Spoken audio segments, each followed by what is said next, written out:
এবার বাজার করতে এসে ধর্ষণ তার পকেট থেকে মোবাইল চুরি করে নিয়ে গেল চোর। চুরির সময় সিসিটিভি ফুটেজ এলো প্রকাশ্যে। সম্প্রতি উত্তরপাড়া থানা অঞ্চলে ধারাবাহিক একাধিক চুরি ছিনতাইয়ের ঘটনা বেড়েই চলেছে। বেশ কিছু ক্ষেত্রে কয়েকজন দুষ্কৃতীকে ইতিমধ্যে উত্তরপাড়া থানার পুলিশ গ্রেপ্তার করেছে। তারপরেও বন্ধ করা যাচ্ছে না এই চুরি ছিনতাইয়ের ঘটনা। গতকাল সন্ধ্যাবেলা উত্তরপাড়া মাকলা বাজারে বাজার করতে আসেন ব্যবসায়ী ভুবন মণ্ডল। বাজার করার সময় তার জামার পকেটে রাখা ছিল তার মোবাইল ফোনটি। সিসিটিভি ফুটেজে দেখা যায় তার অসতর্কতার সুযোগে বছর 20-22-এর এক যুবক বাজারে ঘোরাঘুরি করতে করতে তার পাশে এসে দাঁড়ায় এবং জামার পকেট থেকে মোবাইল ফোনটি অতি সন্তর্পণে তুলে নেয়। পরবর্তী সময় ওই যুবককে বাজার ছেড়ে বেরিয়ে যেতে দেখা যায়। সন্ধ্যাবেলায় ভরা বাজারে এই ঘটনায় আতঙ্কিত ভুবন মণ্ডল সহ বাজার বিক্রেতারাও। তাদের বক্তব্য, এই ধরনের ঘটনা যদি প্রায়শই ঘটতে থাকে তাহলে সাধারণ মানুষ বাজার করতে আসতেও ভয় পাবে, ক্ষতিগ্রস্ত হবেন বাজার বিক্রেতারাও।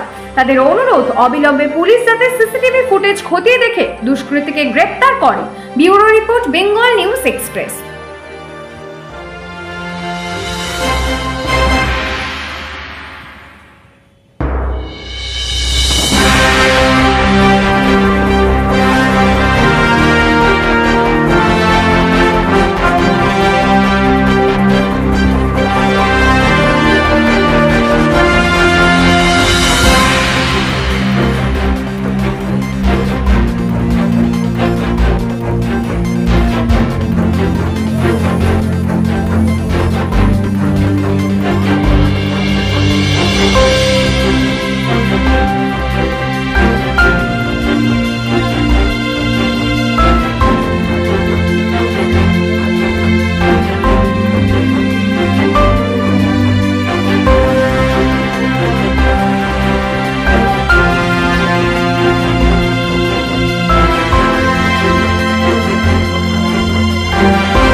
করতে এসেছি, বাজার করতে আসার পর আলু নিচ্ছিলাম, তখন সাইডে এসে একটা ছেলে পকেট থেকে মোবাইল নিয়ে চলে গেল।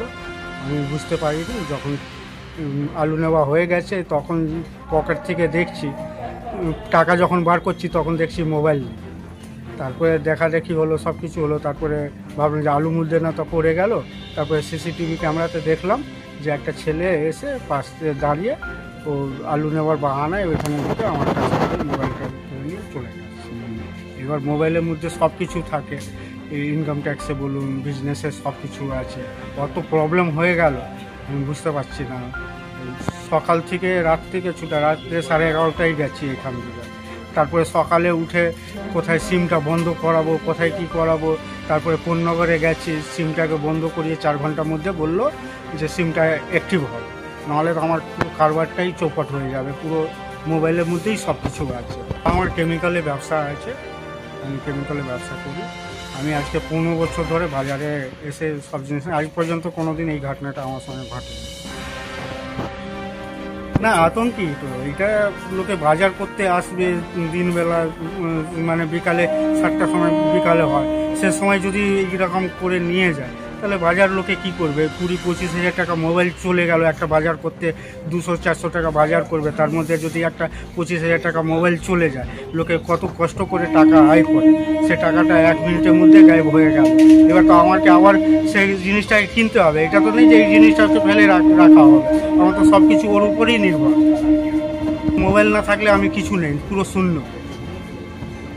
আমি চাইছি যে এটার জন্য একটু থানা প্রভারীগুলো এইটাকে প্রশাসন করুক, যে ইমিডিয়েট ধরুক, যে পরবর্তীকালে এটা কারোর সঙ্গে ঘটনাটা না ঘটে। নাম ভুবন মণ্ডল। গতকাল হয়েছিল, একজন পরিচিত কাস্টমার আমার দোকান থেকে বাজার করছিল। বাজার করতে করতে তার বুক পকেট থেকে একটা মোবাইল একজন ছিনতাইবাজ চুরি করে নিয়ে বেরিয়ে যায়। তো সেটা আমাদের সিসিটিভি ফুটেজে ধরা পড়েছে সম্পূর্ণ। তো ইতিমধ্যে উনি থানায় একটা ডায়েরি করেছেন। তো আমরাও মোটামুটি এখানে হামেশাই এরকম চুরি চিন্তাই হচ্ছেই, তো আমরা একটু ভীতস্তত্ব হয়ে রয়েছি। এরকম যদি কাস্টমারের সঙ্গে এরকম হয় তাহলে আমরা যারা দোকানদার ফুটপাতে দোকানদারি করি তা কাস্টমাররা বাজারে আসতে ভয় পাবে, তো এতে আমরা ক্ষতিগ্রস্ত হব।